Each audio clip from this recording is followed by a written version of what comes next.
Welcome to the All Out Leadership Podcast, hosted by Pastor Eric Lawson, where each episode is uniquely designed to help you live all out by bringing you practical leadership from a biblical perspective delivered in 10 minutes or less. So whether you're a business leader, serving in ministry, or simply looking to grow in your leadership, this podcast is for you. Before we dive into this week's topic, make sure to subscribe to the podcast and download the show notes at ericlawson.com/podcast. And while you're at it, feel free to share the content on social media. Now, let's join Pastor Eric for this week's conversation. Welcome to another edition of the All Out Leadership Podcast. We are getting really practical. We're getting into stewarding treasure. We're inside the story of the unjust steward who wasted his master's goods. We saw last week that we're not owners, we're simply managers of God's stuff. And so we're looking at the concepts of investing. Today, I actually want to get into investing. I want to give you some practical things on people go, well, where do I start? I don't know where to start. Well, I'm going to give you a couple practical things to help you. Last week, we learned about the definition of wealth. You need a vision. Wealth is not how much money you make, but how much money makes you. So it's not how much money you have to work. You have to work 40 hours, 60 hours for what you have. That's not rich. But when your money is working for you, where you're sleeping, golfing, or working, then that's what you look at as rich. How long can you go without having to work for money, which is another great way to manage how rich you are. Are you one day rich, 1 week rich, a year rich, a lifetime rich? So ultimately the goal is to get to where you don't have to work for money because money's working for you. And then when you get there, here's the great thing. You really get to work on whatever it is you want. You can work and volunteer at the church a lot because you have so much money. So just a little planting a seed there for you. All right. So when you spend $50, you didn't just lose $50. You lost the potential that $50 had to earn, which if you just took $50, put it into, let's say, an index fund tracking the S&P 500, and let's say that the average return's about 12%. In 30 years, you'd have $1,800 just from that $50. Imagine if you did that every single month. We'll talk about some of this compound math here in just a few moments. So if you look at an apple is really a great way to look. You can eat about 80% of that apple, about 20% of the apple's the core. At the core, there are seeds. Those seeds are for your future. So what we teach and really are strong proponents of is a 10-10-80 approach. 10% you sow into your ERA, which is your eternal retirement account. You tithe, you honor God with 10%.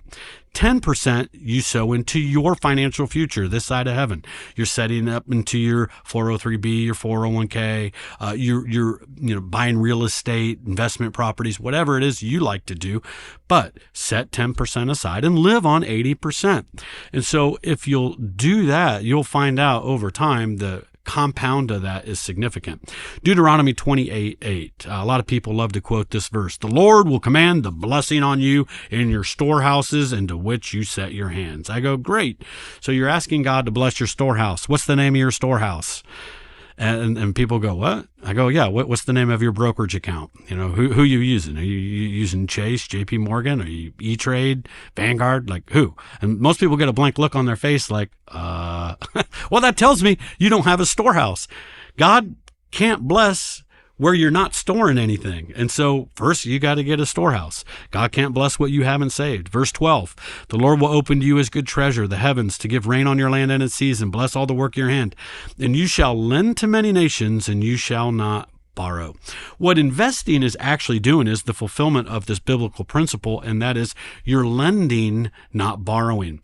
See, when I buy stock in a company, what I'm actually doing is lending that company stock, my money, so that they can grow their company. So I'm actually lending. If I buy a CD, which is a more conservative investment, that gives you monthly or quarterly, semesterly, whatever, dividends or interest payments, but I'm lending to that bank. That bank in turn turns around and lends so people can, get a car, buy a house, and business loans. So I'm actually helping the economy when I'm a lender. And so lending is actually what we should be as investors, as children of God. And so we need to move from a borrowing mindset to a lending mindset, which is an investing mindset.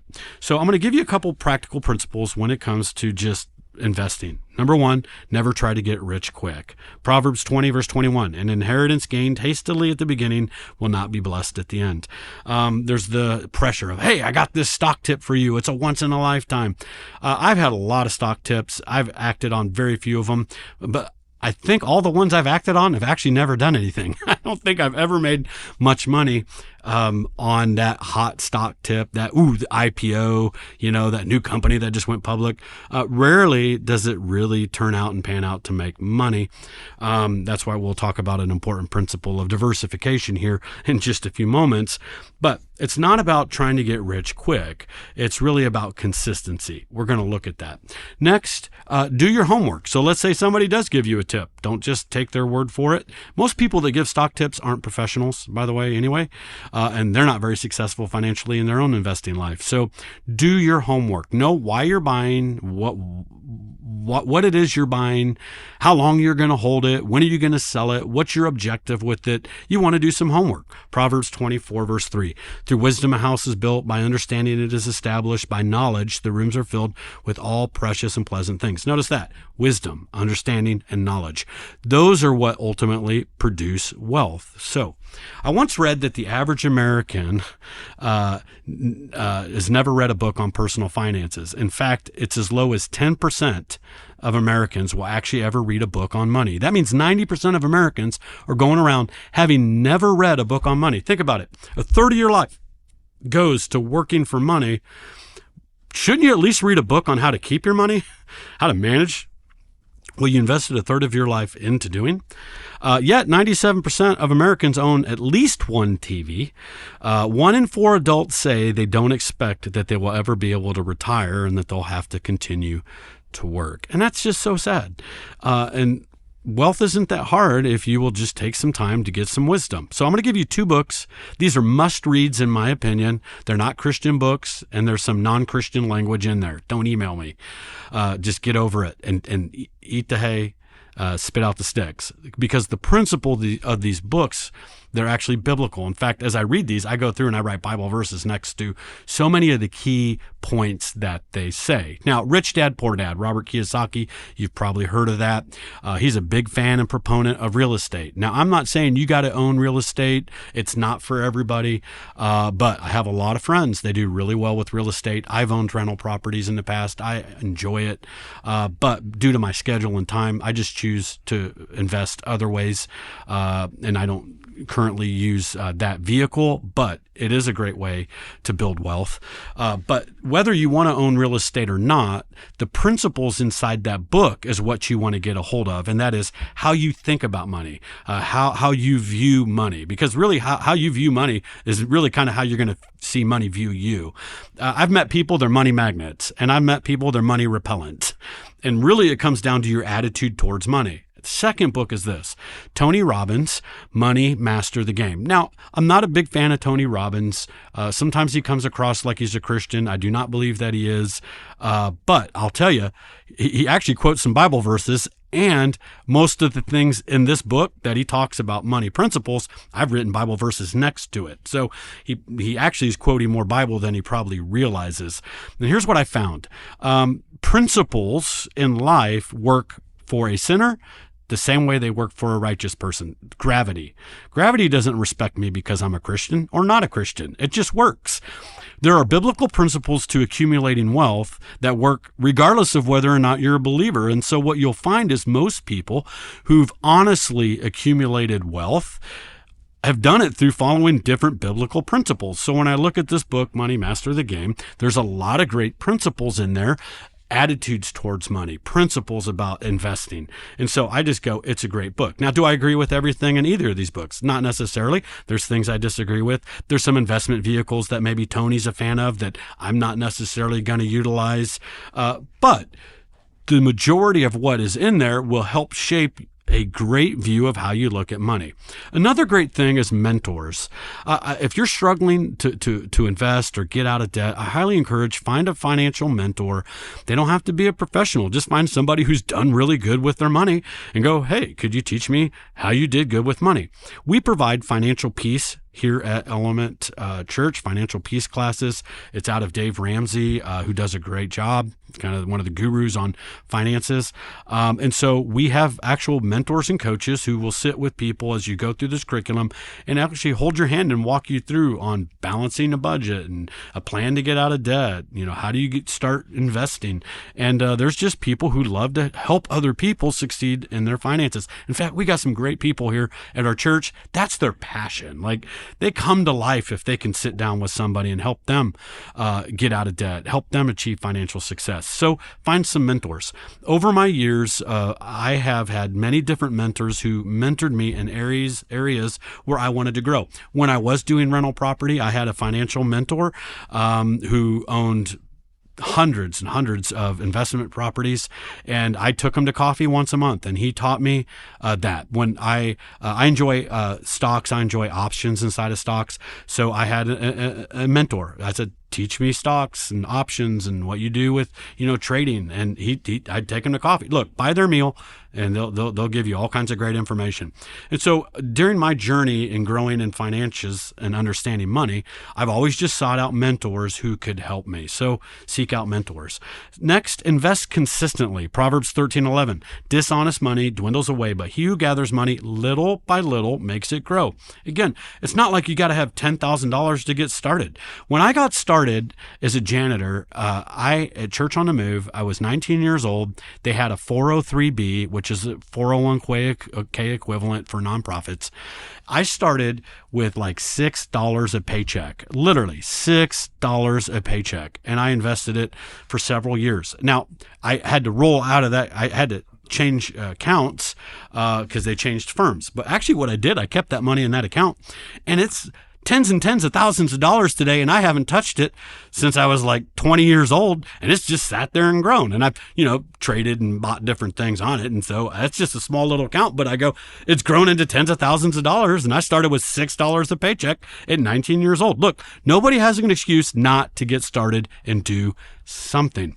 In fact, if you could do $1.50, just $1.50 a day, you could literally turn that into $1 million. A 20-year-old who saves $1.50 a day, that's $45 a month. If you invested in an S&P 500 index fund, which is diversified over 500 different stocks, different companies, the average return is about 12%. Again, that fluctuates, but let's just assume that's the average return since 1929. Will accumulate nearly $1 million by 65 years of age at just $1.50 a month. That wasn't even increasing it. And so surely you're going to be making more money at 30 than you did at 20, and that you should be making more money at 50 than you did at 20. And if you increase that, truly, how much wealth could you accumulate? What I taught my kids growing up, and I'm proud of my kids, they're actually all investors. They all do a good job. I taught them this. I said, money, every dollar, think of it as a chicken. Now, you can eat that chicken, fry it, barbecue it. It's going to taste great. Deep fry it, however you want to eat it, you can eat it. But if you let it live, it'll lay eggs. And then you can sell the eggs. You can eat the eggs and you can sell the eggs. And so I go, every chicken you killed, that's a meal. But if you let that little sucker live and run around, it's going to lay eggs and it's going to produce great wealth. And so stop killing all your chickens, people. Let it lay some eggs. And the last thing is diversify. Ecclesiastes 11:6, be sure to stay busy and plant a variety of crops. You never know which one will grow. Perhaps they all will. One of the mistakes people will do is they put all their money into that hot new stock tip, and then they wake up and it crashed and burned. Hey, Enron, there was a day Enron was hot, but a lot of people lost their life savings. Never, ever put your entire net worth into one particular investment vehicle. Diversify, and find a rule of thumb that's for you. I never have more than 2% of my entire portfolio in one particular stock. Now, I might have more in an index fund because, again, that's a variety of stocks, but an individual stock, I never do more than 2% because if that company folded and went bankrupt, I only lost 2%. I can sleep on that a lot better than I can 25%. All right. So diversify. Hopefully that's helpful. And next week, we're going to tackle debt. See you next week. Thank you for joining us on the All Out Leadership Podcast. We hope you gained new biblical insight that challenged you to grow in your leadership. If you've enjoyed this week's episode, we would love your help in getting the content out farther. You can help by subscribing to the podcast at ericlawson.com/podcast and telling others about it. Next week, Pastor Eric will be back with another episode. So until then, we hope you have a great week being an all-out leader.